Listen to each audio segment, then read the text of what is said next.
Hello everyone, welcome to Pragyan IAS. तो आज discuss करेंगे कॉन्स्टिट्यूशन में इमरजेंसी क्यों इंपॉर्टेंट है यूपीएससी के लिए या स्टेट पीसीएस के लिए या ऑल अदर जितने भी गवर्नमेंट एग्जाम होते हैं। देखिए, ये है एक बहुत ही हॉट टॉपिक और यहाँ से मोस्टली क्वेश्चन पूछे जाते हैं हर एग्जाम में। तो आज का जो टॉपिक है इसको बिल्कुल भी मिस नहीं करना। वीडियो को शुरू से लेके एंड तक आप एक बार देख लेना, फिर उसके बाद मुझे नहीं लगता किसी भी एग्जाम में कोई भी क्वेश्चन, इवन यूपीएससी भी कितनी भी गहराई से कोई क्वेश्चन अगर पूछ लेगा ना, तो फिर आपका क्वेश्चन बिल्कुल भी मिस नहीं होगा। और आपको पता है कि एक एक नंबर की अहमियत होती है। जब आप कट ऑफ के करीब होते हो तब आपको पता चलता है कि एक एक नंबर की क्या अहमियत होती है। तो इसलिए जो ऐसे हॉट टॉपिक्स हैं इनको बिल्कुल मिस नहीं करना चाहिए, यहाँ से क्वेश्चन गलत नहीं होना चाहिए।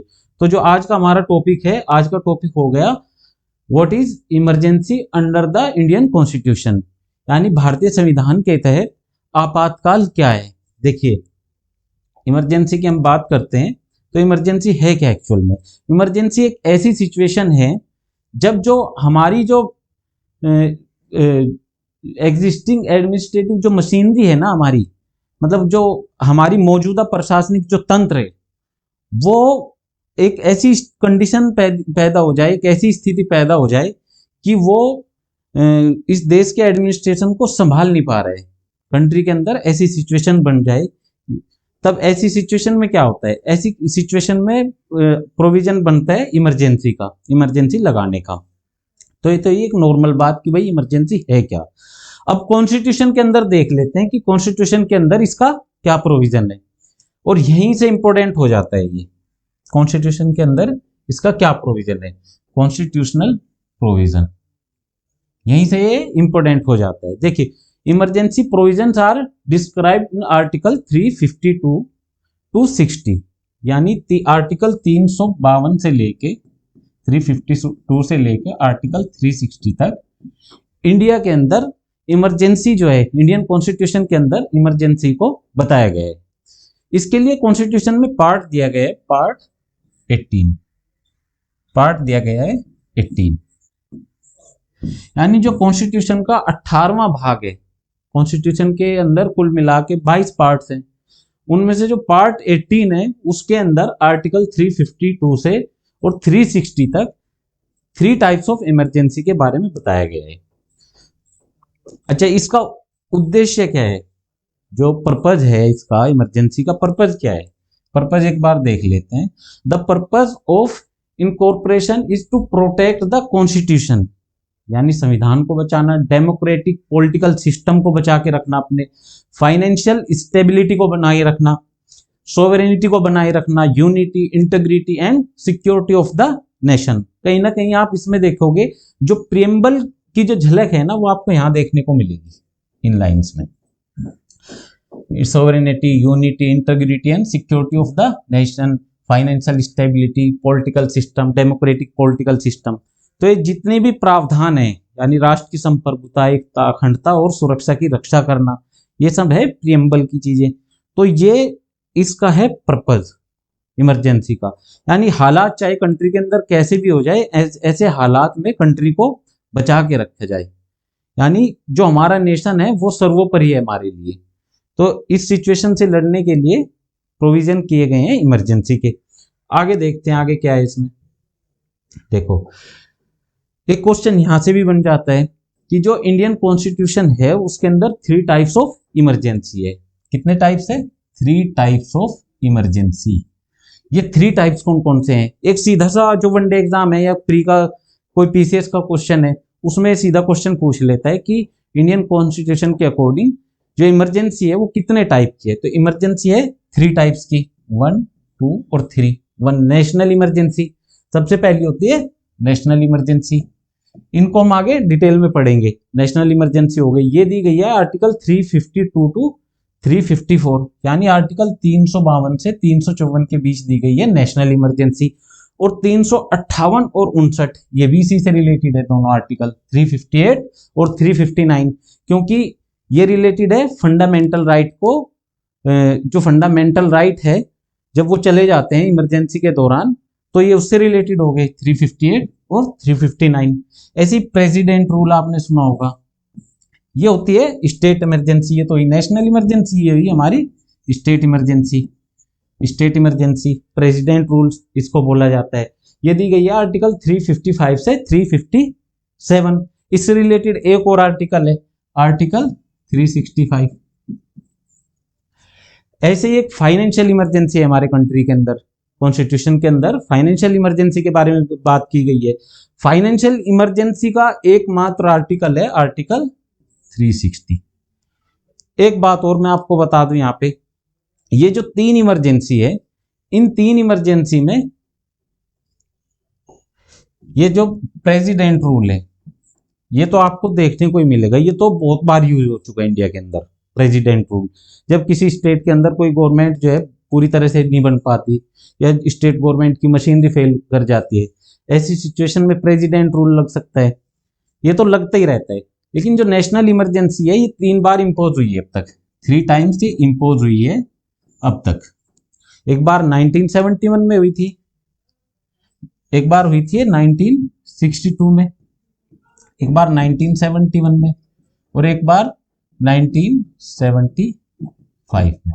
तो ये अब तक केवल 3 बार इम्पोज हुई है और ये आज तक नहीं लगी है फाइनेंशियल इमरजेंसी। तो ये ध्यान रखनी है, जो बातें मैंने आपको बताई, यहाँ से भी एक क्वेश्चन पूछा जाता है। ठीक है, आगे बात करते हैं। अब इनको थोड़ा डिटेल में देख लेते हैं कि इनके अंदर है क्या। नेशनल इमरजेंसी को सबसे पहले देखेंगे हम, नेशनल इमरजेंसी। तो नेशनल इमरजेंसी की बात करते हैं कि जो नेशनल इमरजेंसी है ये क्या है।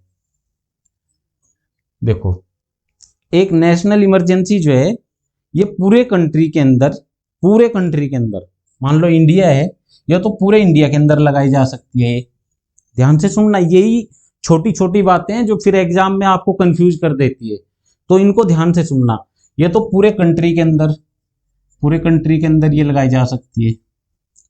दूसरा, कंट्री के किसी हिस्से के अंदर, ये कंट्री मान लेते हैं, कंट्री का कोई हिस्सा है, इसके ऊपर ये लगाई जा सकती है।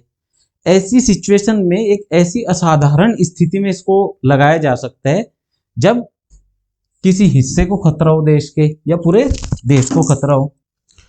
तो इसको ऐसी सिचुएशन में लगाया जा सकता है जब पूरी कंट्री को खतरा हो या इसके किसी हिस्से को खतरा हो, या एक ऐसी असाधारण स्थिति उत्पन्न हो गई हो खतरे वाली। तो इसको भी 2 पार्ट में डिवाइड किया जाता है नेशनल इमरजेंसी को। पहला है नेशनल इमरजेंसी में, national emergency is classified into 2 types. तो ये 2 टाइप्स इसके ध्यान रखने हैं आपको नेशनल इमरजेंसी के। एक, depending on the origin of the threat, internal emergency and external emergency. समझ गए आप? देखो, एक आधार होता है राष्ट्रीय आपातकाल के, 2 जो मैंने आधार बताए, एक होता है आंतरिक आपातकाल, इंटरनल इमरजेंसी, और एक हो गई एक्सटर्नल इमरजेंसी। ये मैंने आपको बता ही दिया कि जो इमरजेंसी है इंडिया के अंदर सबसे पहले इंपोज हुई थी 1962 के अंदर। 1962 में क्या हुआ था? चाइना के साथ वॉर हो गया था, तो इसका आधार था वॉर, चीन के साथ युद्ध। और 1971 की जो इमरजेंसी थी वो भी इंपोज हुई थी पाकिस्तान के साथ युद्ध पे। पाकिस्तान के साथ जब इंडिया पाकिस्तान का वॉर हो गया था, तब 1971 की इमरजेंसी इंपोज हुई थी।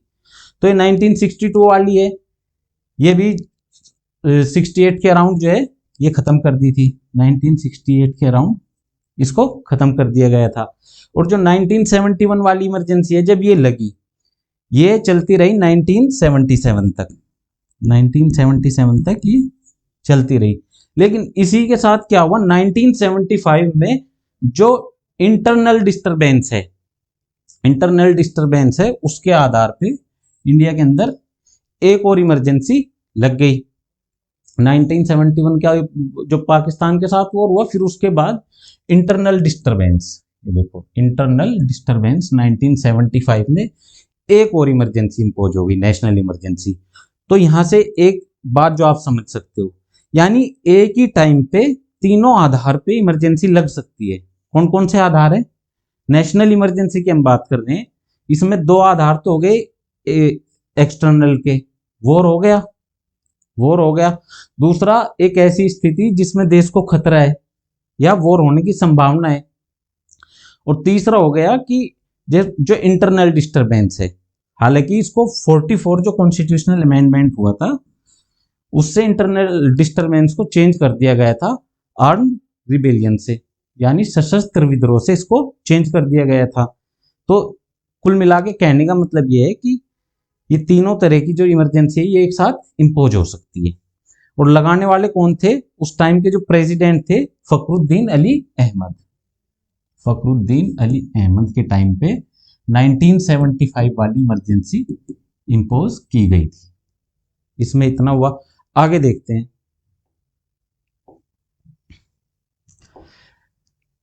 जो नेशनल इमरजेंसी है इसका ग्राउंड क्या है, इसके लगाने का आधार क्या है?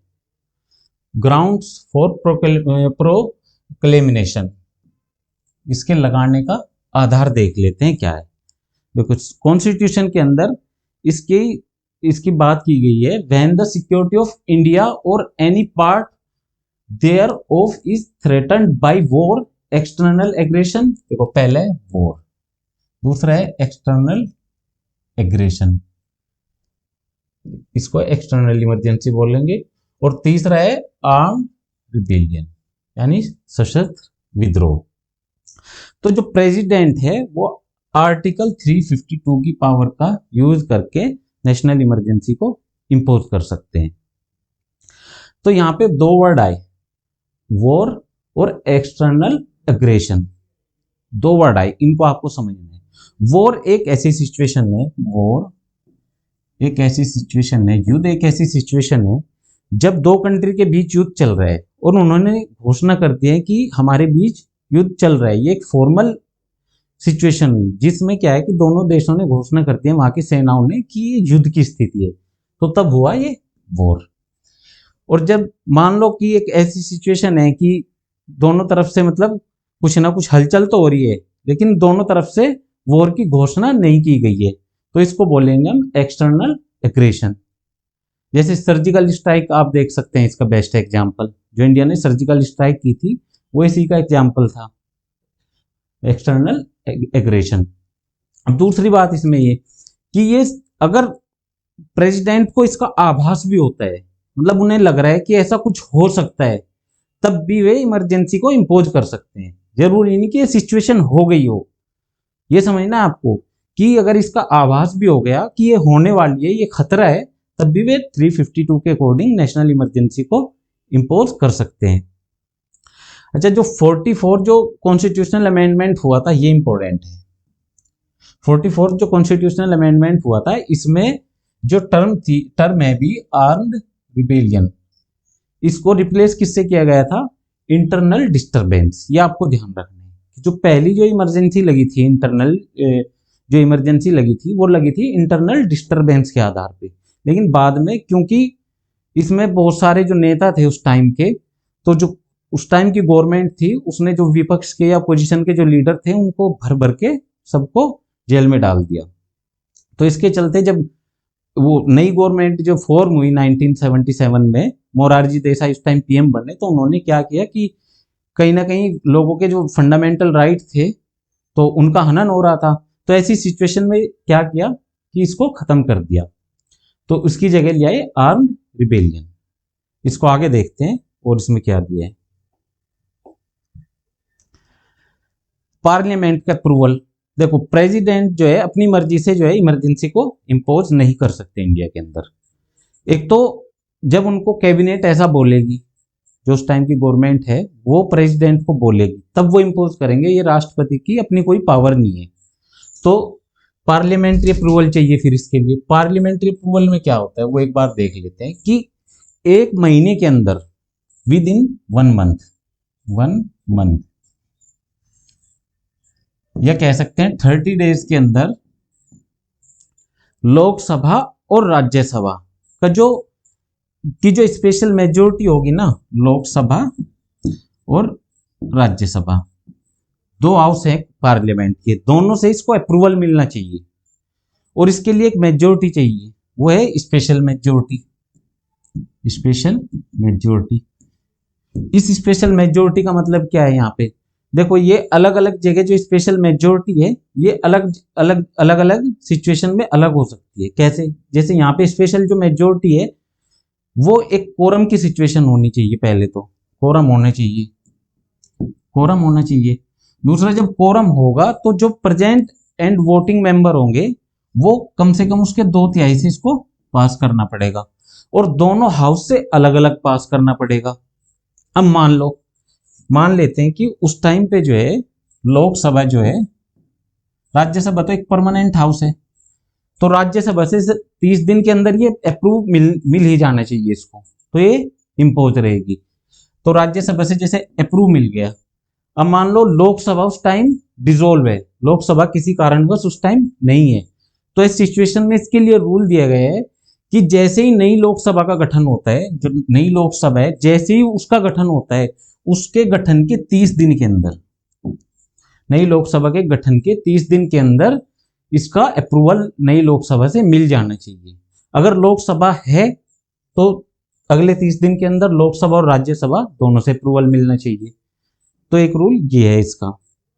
अच्छा, आगे देखते हैं कि जो इमरजेंसी की जो सिचुएशन है इसको कब तक बढ़ाया जा सकता है।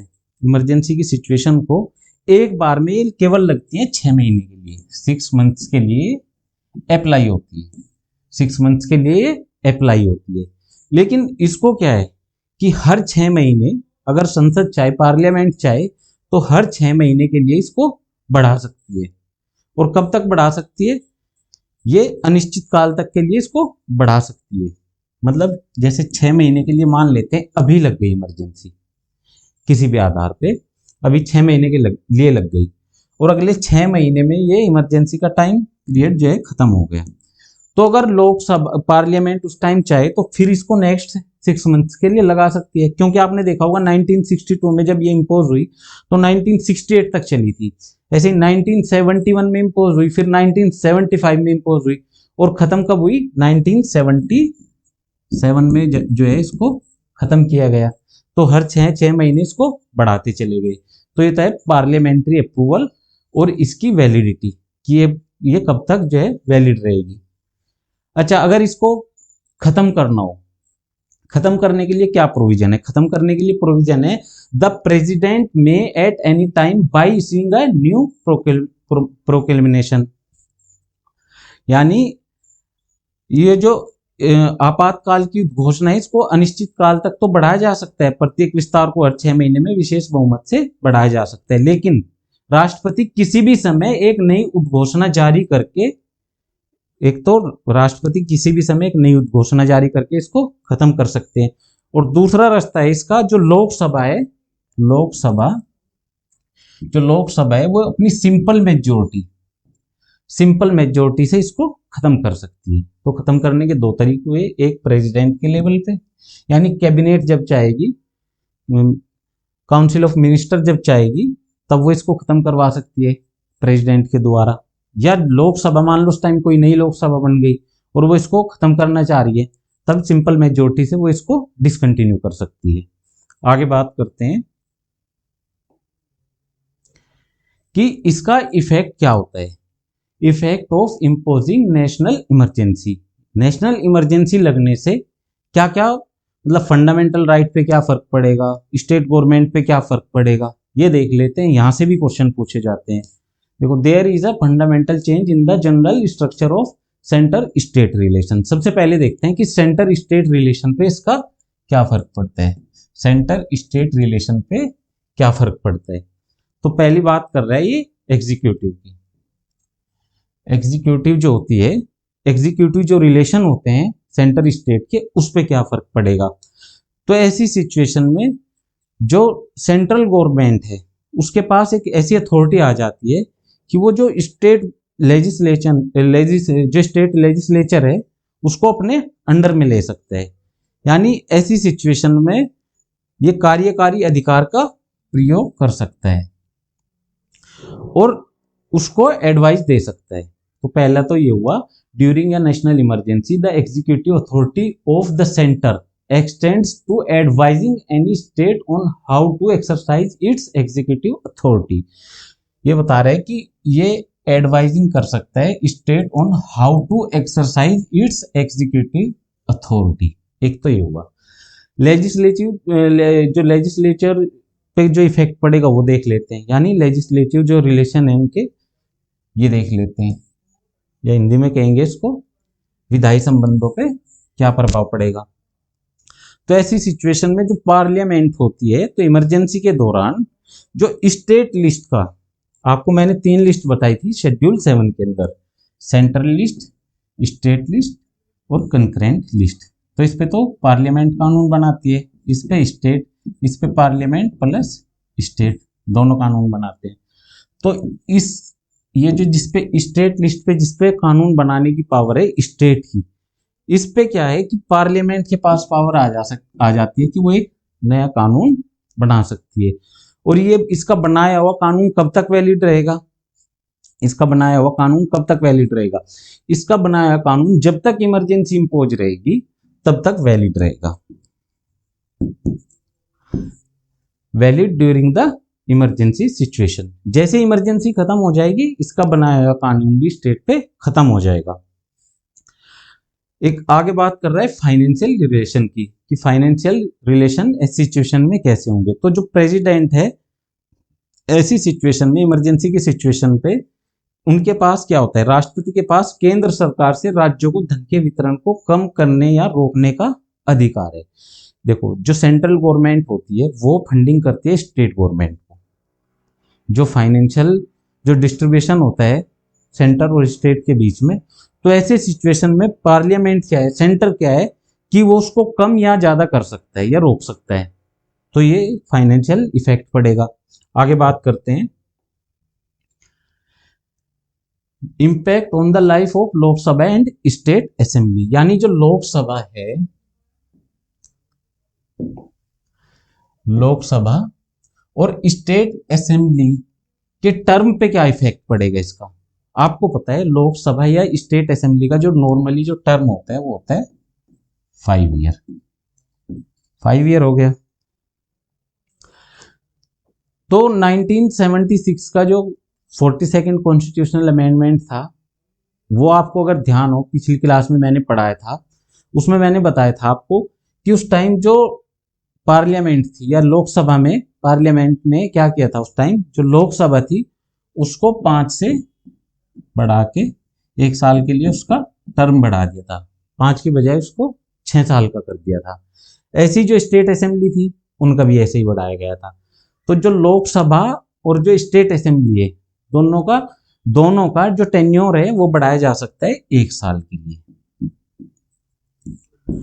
1 साल के लिए बढ़ाया जा सकता है। Time beyond regular term which may be valid for 6 month after the end of the emergency. और जैसे ही इमरजेंसी खत्म हुई, इमरजेंसी हुई खत्म, तो ये क्या हुआ कि ये उसके इमरजेंसी खत्म होने के 6 महीने तक वैलिड रहता है, यानी इमरजेंसी खत्म होने पर ये केवल 6 महीने तक वैलिड रहता है। तो हम कह सकते हैं कि टोटली जो टर्म है वो मैक्सिमम बढ़ सकती है 1 साल और 6 महीने, 6 मंथ मैक्सिमम जो टर्म है वो इतनी बढ़ सकती है इमरजेंसी के टाइम पे। लेकिन अगर इमरजेंसी की सिचुएशन बनी हुई है और पार्लियामेंट अगर चाहे तो वो 1-1 साल करके इसकी जो टर्म है उसको ऐसे 1 वर्ष तक बढ़ा के ये इसको आगे क्या कह रहा है, आपातकाल समाप्त होने के बाद 6 महीने तक वैध हो सकता है। लेकिन अगर इमरजेंसी की सिचुएशन है तो ये इसको बढ़ा सकता है आगे भी, ये आपको ध्यान रखना है। आगे देखते हैं आगे और क्या है इसमें। जो फंडामेंटल राइट है उसके ऊपर इसका क्या इंपैक्ट होगा, फंडामेंटल राइट के ऊपर इंपैक्ट क्या होगा, इंपैक्ट ऑन फंडामेंटल राइट। देखो जैसे ही नेशनल इमरजेंसी डिक्लेयर होती है तो ऑटोमेटिक आर्टिकल 358 इंपोज हो जाता है। जैसे ही नेशनल इमरजेंसी इंपोज होगी तो ऑटोमेटिक आर्टिकल 358 भी इंपोज हो जाता है। और इसमें जो 6 फंडामेंटल राइट है अंडर आर्टिकल 19, अंडर आर्टिकल 19 जो 6 फंडामेंटल राइट है इमीडिएटली वो भी सस्पेंड हो जाते हैं। लेकिन come there suspension does not require as a separate court order, इसके लिए अलग से कोई कोर्ट ऑर्डर नहीं चाहिए। लेकिन ये मैं आपको बताता हूं ये जो 358 है ये कब इंपोज होगा, इमरजेंसी की मैंने आपको 3 सिचुएशन बताई थी। पहली थी वॉर, युद्ध या कोई बाहरी हमला, दूसरी थी कोई बाह्य हमला अगर हो गया, और तीसरी थी आर्म रिबेलियन यानी सशस्त्र विद्रोह। तो जो आर्म रिबेलियन है, ये सशस्त्र विद्रोह है, इस सिचुएशन में जो है 358 इम्पोज नहीं होगा। इम्पोज होगा इन 2 सिचुएशन में, वॉर में और जो एक्सटर्नल जो डिस्टरबेंस होगा, बाहरी जो हमला होगा, एक्सटर्नल अटैक जो होगा, उस आधार पे ये इम्पोज होगा। यानी जो आर्टिकल 19 जो खत्म होगा वो एक्सटर्नल बेस पे जो इमरजेंसी लागू होगी उस पे होगा, ये इंटरनल पे लागू नहीं होगा। तो ये आपको ध्यान रखना है। आगे बात कर रहे हैं suspension of other fundamental right की, यानी जो अन्य फंडामेंटल राइट है वो कैसे सस्पेंड होगी। देखो, जब एक्सटर्नल जो इमरजेंसी लगी है, एक्सटर्नल आधार पे जो इमरजेंसी लगी है, ऐसी सिचुएशन में आर्टिकल 359 क्या कहता है कि ये प्रेसिडेंट के पास पावर है और ये कोई उनकी डिस्क्रिशनरी पावर नहीं है। यानी जब पार्लियामेंट उनको कहेगी आर्टिकल 359 पे डिसीजन लेने के लिए, तो वो अपनी 359 से क्या कर सकते हैं, वो आर्टिकल 20 और 21 को छोड़ के, 20 और 21 को छोड़ के बाकी जितने भी फंडामेंटल राइट है उनको वो एबोलिश कर सकते हैं। यानी जो एनफोर्समेंट ऑफ फंडामेंटल राइट है उसको खत्म किया जा सकता है। अब इसमें मेन आर्टिकल है आर्टिकल 32। जब 32 ही नहीं बचेगा तो 20 और 21 भी क्या करेंगे ऐसी सिचुएशन में। लेकिन क्योंकि आपने पढ़ा होगा जो हाई कोर्ट होता है, हाई कोर्ट, इसीलिए तो कहते हैं कि हाई कोर्ट जाने का एक रास्ता बचता है आर्टिकल 226। तो कहीं ना कहीं जो हाई कोर्ट की जो रिट पावर होती है सुप्रीम कोर्ट से ज्यादा होती है हाई कोर्ट की रिट पावर, क्योंकि इमरजेंसी सिचुएशन में जब आर्टिकल 359 इंपोज हो जाएगा तो 32 नहीं बचेगा। 32 रास्ता है सुप्रीम कोर्ट जाने का, और जब व्यक्ति कोई पर्सन सुप्रीम कोर्ट नहीं जा सकता तो कहीं ना कहीं ये सुप्रीम कोर्ट की जो रिट पावर है वो कम हो गई। तो ऐसी सिचुएशन में हाई कोर्ट जाया जा सकता है आर्टिकल 226 के तहत। तो ये तो फर्क पड़ा कि नेशनल इमरजेंसी का फर्क पड़ा फंडामेंटल राइट पे, ये हमने देख लिया। आगे बात करते हैं प्रेसिडेंट रूल की। प्रेसिडेंट रूल क्या है? देखो, प्रेसिडेंट रूल के बारे में आपने बहुत सुना होगा। ये किसी भी स्टेट में कई सिचुएशन में लग सकता है। जब स्टेट जो है वो वर्क ना कर रहा हो कॉन्स्टिट्यूशन के अकॉर्डिंग। दूसरा रास्ता हो सकता है कि स्टेट असेंबली के इलेक्शन हुए और ऐसी सिचुएशन आ गई कि कोई भी पार्टी वहां पे जो है सरकार बनाने के लायक नहीं है। तो ऐसी कई सिचुएशन हो सकती हैं जिनमें जो प्रेसिडेंट है वो जो प्रेसिडेंट रूल है वो इम्पोज किया जा सकता है। और प्रेसिडेंट की तरफ से जो गवर्नर होते हैं, गवर्नर या राज्यपाल, ये राष्ट्रपति की ओर से राज्य का प्रशासन चलाते हैं। यानी प्रेसिडेंट तो एक है और उस टाइम कई स्टेट में जो है प्रेसिडेंट रूल लगा है। प्रेसिडेंट तो अपने हिसाब से उनका नहीं चलाएंगे ना, वो क्या करते हैं, जो वहां के गवर्नर होते हैं उनको बोलते हैं कि आप इस पर रूल करो। एक तरह से प्रेसिडेंट रूल एक्चुअल में क्या है, गवर्नर रूल है। नाम तो प्रेसिडेंट रूल है लेकिन वो चलाता कौन है, गवर्नर।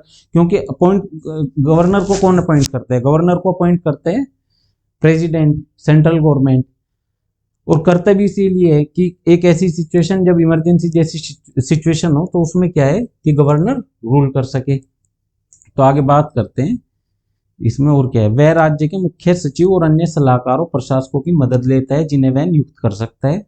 साथ ही राष्ट्रपति के पास यह घोषित करने की शक्ति है कि राज्य विधानमंडल की शक्तियों का प्रयोग संसद द्वारा किया जाएगा। अब क्या है कि जो इस सिचुएशन में क्या होता है कि जो स्टेट असेंबली है वो डिसोल्व हो जाती है। स्टेट असेंबली जो है वो डिसोल्व हो जाती है। लेकिन नेशनल इमरजेंसी की सिचुएशन में जो स्टेट असेंबली है वो डिसोल्व नहीं होगी, वो डिसोल्व नहीं होगी। स्टेट असेंबली को जो है डिसोल्व नहीं किया जा सकता, लेकिन जो प्रेसिडेंट रूल है उसमें स्टेट असेंबली को डिसोल्व किया जा सकता है। आगे देखते हैं आगे और क्या दिया इसमें। ये जो आर्टिकल 356 है, ये प्रेसिडेंट रूल है, इसकी थोड़ी हिस्ट्री देखते हैं। ये 1935 का जो एक्ट था, भारत शासन अधिनियम, उसमें एक सेक्शन था 93, सेक्शन 93। तो ये उस पे बेस्ड है पूरा। Article 356 of the constitution of India is based on section 93 of the government of India act. Government of India act 1935 का जो सेक्शन 93 था, ये उस पे आधारित है। और एक जो कॉन्स्टिट्यूशनल जो मशीनरी होती है, जब वो फेल कर जाती है किसी स्टेट के अंदर, ऐसी सिचुएशन में लगाया जाता है प्रेसिडेंट रूल। और यह दो प्रकार का होता है। टू टाइप्स कौन कौन से है इसके? पहला है कि यदि प्रेसिडेंट को राज्य के राज्यपाल से, यानी जो स्टेट का गवर्नर है, उससे कोई ऐसी रिपोर्ट मिलती है, अन्यथा वह आश्वस्त या संतुष्ट है कि राज्य की स्थिति ऐसी है कि राज्य सरकार संविधान के प्रावधानों के अनुसार शासन नहीं चला सकती। यानी जब जो वहां का गवर्नर है वो प्रेसिडेंट को एक ऐसी रिपोर्ट दे दे, वो बता दे कि अब यहाँ की गवर्नमेंट नहीं चल सकती, तो पहला आधार तो इसका ये हुआ कि गवर्नर ने प्रेसिडेंट को रिपोर्ट किया। दूसरा इसका आधार होता है आर्टिकल 365। और 365 क्या कहता है कि जब according to this article, if a state fails to comply with all the direction given by the union on matters over which is empowered, president rule can be imposed. यानी जब जो स्टेट है वो कॉन्स्टिट्यूशन के हिसाब से जब central government के जो निर्देश होते हैं, जो डायरेक्शन होते हैं, उनको फॉलो नहीं करेगा। मतलब कहने का मतलब ये है कि ऐसी सिचुएशन क्रिएट नहीं हो सकती कि एक सीएम डिक्टेटर बन बैठे। अगर एक सीएम कुछ ऐसे काम कर रहा है या स्टेट लेजिस्लेशन ऐसे काम कर रही है जो कि सेंटर के डायरेक्शन को तोड़ रही है, तो ऐसी सिचुएशन में क्या है, बेस होता है आर्टिकल 365। तो दो आधार हुए इसके लगने के। तो इस सिचुएशन में भी जो है प्रेसिडेंट रूल लग सकता है। अब इसमें देखते हैं जो पार्लियामेंट्री अप्रूवल है, पार्लियामेंट्री अप्रूवल इसमें कैसे होता है। देखो, जो नेशनल इमरजेंसी थी उसमें टाइम था 1 महीने का, दोनों अलग अलग हाउस से। इसमें क्या है, इसमें टाइम है 2 महीने का। ये बात कर रहे हैं किसी भी राज्य में राष्ट्रपति शासन लगाने के लिए जो संसदीय अनुमोदन है, यानी जो पार्लियामेंट्री जो अप्रूवल है, वो जिस दिन इसकी घोषणा की जाती है उसके 2 महीने के अंदर, 2 मंथ्स के अंदर संसद के दोनों सदनों में मंजूरी मिलनी चाहिए। और ये जो अप्रूवल है पार्लियामेंट का, इसके लिए चाहिए होता है साधारण बहुमत, यानी सिंपल मेजॉरिटी। इसके लिए चाहिए होती है सिंपल मेजॉरिटी। पहले के लिए चाहिए थी स्पेशल मेजॉरिटी, इसके लिए चाहिए सिंपल मेजॉरिटी। और इसके लिए टाइम पीरियड है 2 महीने, ये ध्यान रखना है आपको।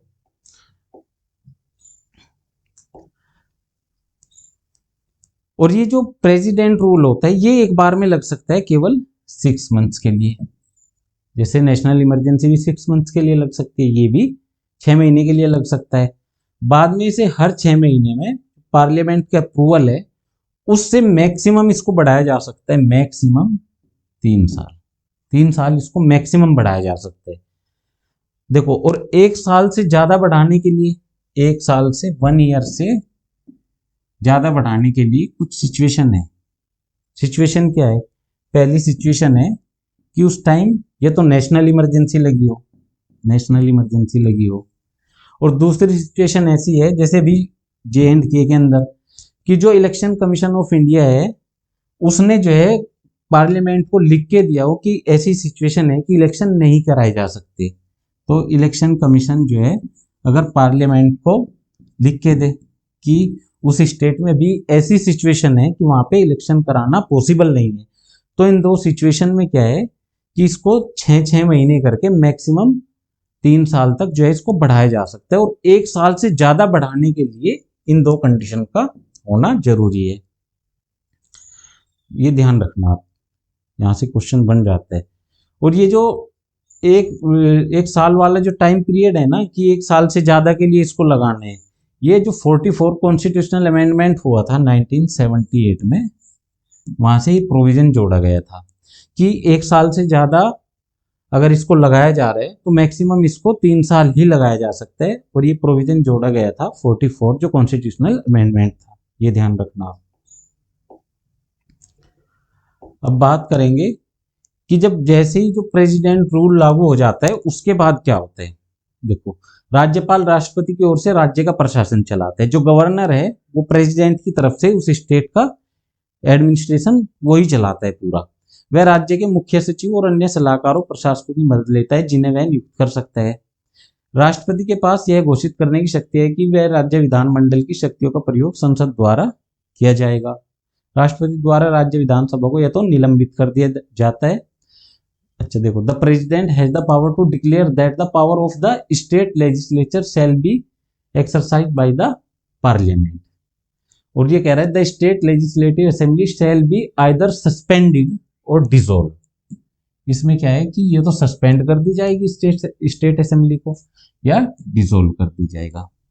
डिसॉल्व कब किया जाएगा? जब ऐसी सिचुएशन हो कि वहां पे गवर्नमेंट नहीं बन पा रही है प्रॉपर, तो डिसॉल्व कर दिया जाएगा। और अगर 365 के अकॉर्डिंग जो है वो सेंटर के जो दिशा निर्देश हैं उनका अगर पालन नहीं हो रहा है तो सस्पेंड कर दिया जाएगा। तो ये आपको ध्यान रखना है। और जब संसद का सत्र नहीं चल रहा हो तो राष्ट्रपति राज्य के प्रशासन के संबंध में अध्यादेश जारी कर सकता है। इसका कहने का मतलब ये है, अगर पार्लियामेंट का सेशन नहीं चल रहा है तो स्टेट के लिए क्या है कि पार्लियामेंट कानून उस टाइम बना सकती है, जो कि बाद में 6 महीने तक वैलिड होते हैं। 6 मंथ तक ये कानून वैलिड होते हैं। ऐसी जब प्रेसिडेंट रूल इम्पोज हो तो ऐसी सिचुएशन में पार्लियामेंट स्टेट के लिए लॉ बना सकते हैं, लेकिन इनके बनाए गए लॉ केवल इमरजेंसी के 6 महीने तक चलते हैं, अन्यथा वो ऑटोमेटिक समाप्त हो जाएंगे। लेकिन एक ऐसी सिचुएशन है कि पार्लियामेंट भी जो है अभी क्या है, पार्लियामेंट भी जो है वर्किंग नहीं है, पार्लियामेंट का जो सेशन चलते हैं वो भी नहीं चल रहे हैं। तो ऐसी सिचुएशन में प्रेसिडेंट के पास एक पावर होती है आर्टिकल 123 ऑर्डिनेंस पावर। ऑर्डिनेंस क्या है कि जब पार्लियामेंट का सेशन नहीं चल रहा होता है, ऐसी सिचुएशन में प्रेसिडेंट एक ऑर्डिनेंस निकाल के कोई लॉ जो है लाया जा सकता है जो कि एक्ट बन जाएगा। हालांकि उसकी वैलिडिटी होगी केवल 6 महीने। आगे बात करते हैं। जो ये प्रेसिडेंट रूल था ये लगा कब था? It was first use it in Punjab. सबसे पहले 1951 में, सबसे पहले जो है 1951 में ये पंजाब में यूज किया गया था। 1951, ये तो एक क्वेश्चन है वनडे एग्जाम का, मैं बता रहा हूँ आपको, या स्टेट पीसीएस का, कि जो नेशनल इमरजेंसी है वो इम्पोज की गई थी 1951 में। फिर कह रहा है बिटवीन 1966 से 1977 Indira Gandhi government used it about 39 times against different state. और एक केस हुआ था एसआर बॉम्बे केस। इसमें सुप्रीम कोर्ट ने कहा था कि अनुच्छेद 356 लगाने के लिए जो सुप्रीम कोर्ट के जो डायरेक्शन दी थी वो बहुत सख्त दी थी। उन्होंने कहा था कि नॉर्मली इसको यूज नहीं करना चाहिए, जब रियल में इसकी सिचुएशन बन जाए तब इसको यूज करना चाहिए। ऐसे नहीं कि सेंट्रल गवर्नमेंट जब चाहे किसी स्टेट गवर्नमेंट को हटा दे अपनी मर्जी से, तो ये सिचुएशन नहीं होनी चाहिए। ऐसे ही नेशनल इमरजेंसी के बारे में जो है उसको भी जो है जुडिशियल रिव्यू की पावर के अधीन रखा गया है। उसको भी एक केस हुआ था 1980 में, मिनर्वा मिल्स केस हुआ था। ये बात कर रहा हूं मैं नेशनल इमरजेंसी की।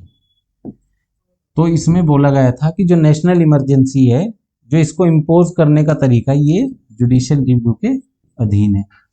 ऐसे ही इसके लिए केस है एसआर बॉम्बे केस 1994। इसमें गाइडलाइंस है सुप्रीम कोर्ट की और स्ट्रिक्ट गाइडलाइंस इसको बोला जाएगा फॉर इनवोक आर्टिकल 356।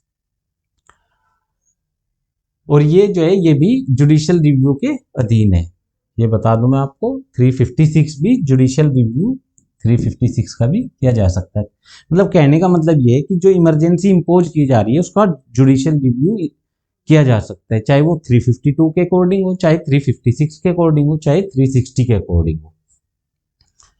आगे देखते हैं।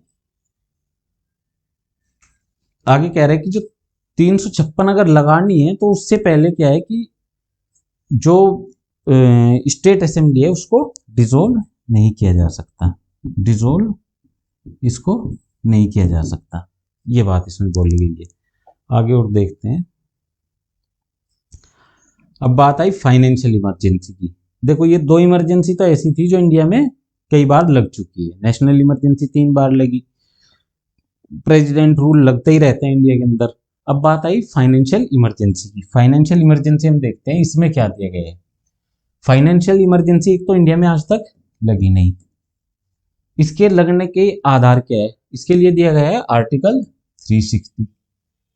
Article 360 empowers the president to declare financial emergency if he is satisfied that a situation has arisen। मतलब एक ऐसी सिचुएशन अगर प्रेसिडेंट को लग रही है कि जिसमें फाइनेंशियल स्टेबिलिटी की, कंट्री की जो फाइनेंशियल स्टेबिलिटी है और credit of any part of India और इट्स टेरिटरी, यानी ऐसी सिचुएशन बन गई है, इसके लिए ऐसी सिचुएशन बन गई है जिसमें क्या है, भारत या उसके क्षेत्र के किसी भी हिस्से की वित्तीय स्थिरता या ऋण को खतरा है। यहाँ पे भी बात की गई है कि तो संपूर्ण भारत या उसके किसी क्षेत्र पे ऐसी सिचुएशन बन गई जिसमें क्या है कि फाइनेंशियल स्टेबिलिटी को या जो है क्रेडिट का कोई खतरा बन गया है, तो ऐसी सिचुएशन में फाइनेंशियल इमरजेंसी को आधार बनाया जा सकता है। इसका अप्रूवल, इसके अप्रूवल भी जो है 2 महीने का टाइम होता है, 2 मंथ्स का टाइम होता है, 2 मंथ्स का इसमें भी अप्रूवल का टाइम होता है। और यहाँ पे क्या है, जो पार्लियामेंट का जो सिंपल मेजोरिटी है, पार्लियामेंट की जो सिंपल मेजोरिटी है उससे इसको लगाया जाता है।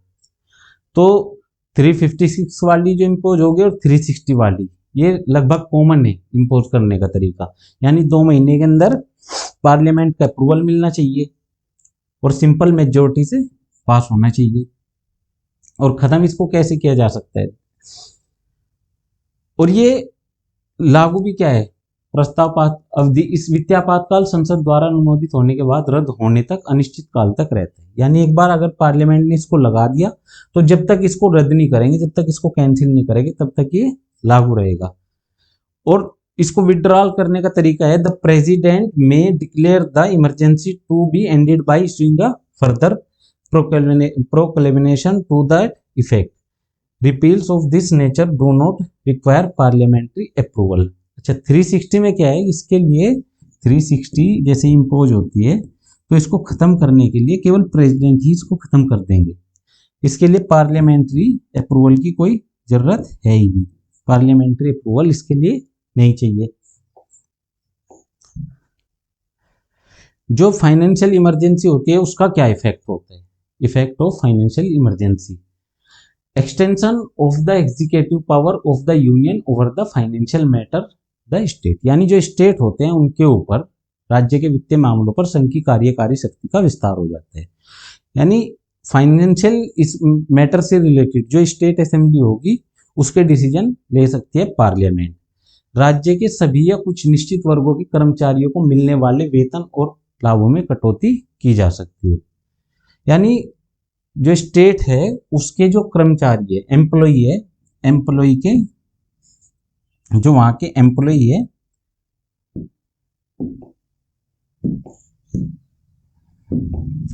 तो एम्प्लॉयज जो होते हैं उनकी सैलरी जो है वो कम की जा सकती है, खत्म की जा सकती है, तो इस पे इसका डायरेक्ट इफेक्ट पड़ेगा। इसके अलावा और देखते हैं इसमें और क्या चेंज हो सकता है। जो स्टेट लेजिस्लेचर है उसका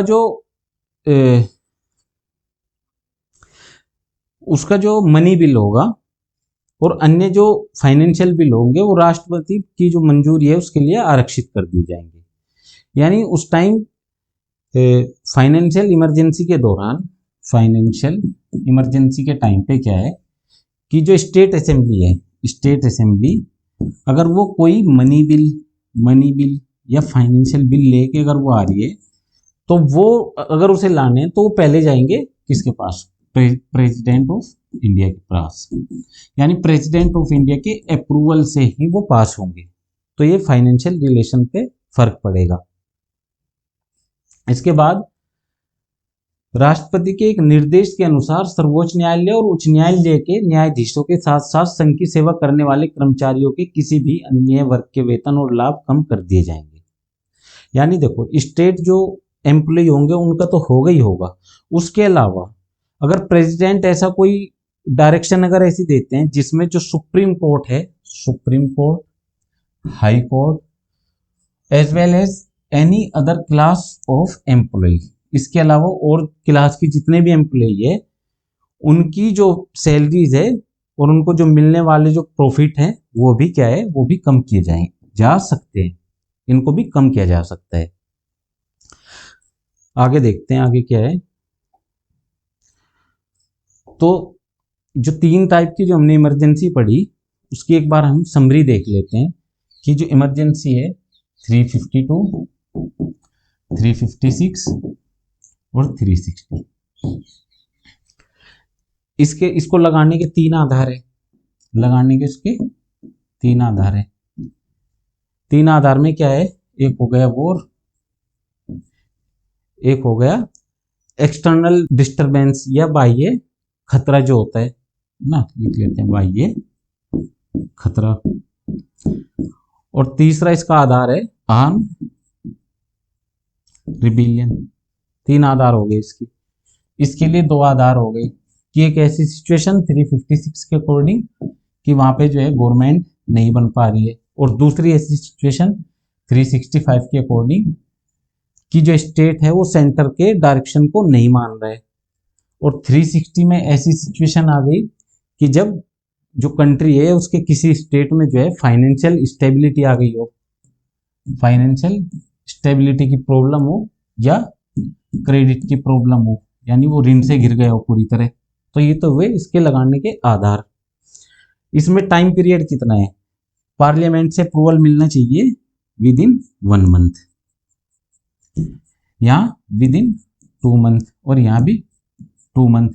यहाँ से पार्लियामेंट में जो मेजोरिटी होगी वो होगी स्पेशल मेजोरिटी, स्पेशल मेजोरिटी इसके अप्रूवल के लिए। इसके अप्रूवल के लिए जो मेजोरिटी होगी वो होगी सिंपल मेजोरिटी, सिंपल मेजोरिटी। इसके अप्रूवल के लिए भी क्या होगी, सिंपल मेजोरिटी होगी, सिंपल मेजोरिटी होगी। इसको खत्म करने के लिए क्या है कि तो प्रेसिडेंट अपनी घोषणा से कर सकते हैं, या जो लोकसभा है, लोकसभा की जो सिंपल मेजोरिटी है, सिंपल मेजोरिटी, इससे इसको खत्म किया जा सकता है। इसको क्या है, जो प्रेसिडेंट है वो कभी भी इसको खत्म कर सकते हैं, ऐसे ही इसको प्रेसिडेंट खत्म कर सकते हैं। देखो इसमें फंडामेंटल राइट जा सकते हैं, इस वाले में 352 वाले में जो फंडामेंटल राइट है वो 358 के अकॉर्डिंग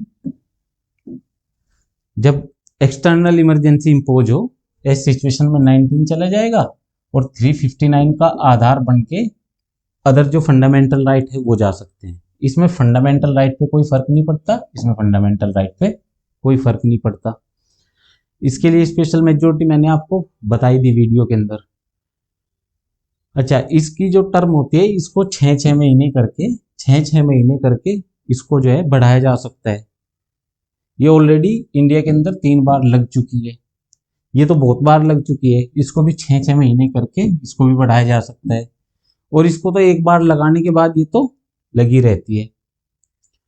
इसमें जो लोकसभा है और स्टेट असेंबली है उनकी जो टर्म है उसको 1 साल तक एक बार में बढ़ाया जा सकता है, ठीक है। स्टेट असेंबली और लोकसभा की टर्म को 1-1 साल तक बढ़ाया जा सकता है। तो ये थी इसकी पूरी जो इमरजेंसी का जो टॉपिक हमने कवर किया, ये थी लास्ट में उसकी समरी। तो आज का टॉपिक यहीं समाप्त होता है। इतना करने के बाद मेरे ख्याल से कोई क्वेश्चन आपका बचना नहीं चाहिए। तो आज की क्लास में इतना ही। थैंक यू, मिलते हैं नेक्स्ट क्लास में।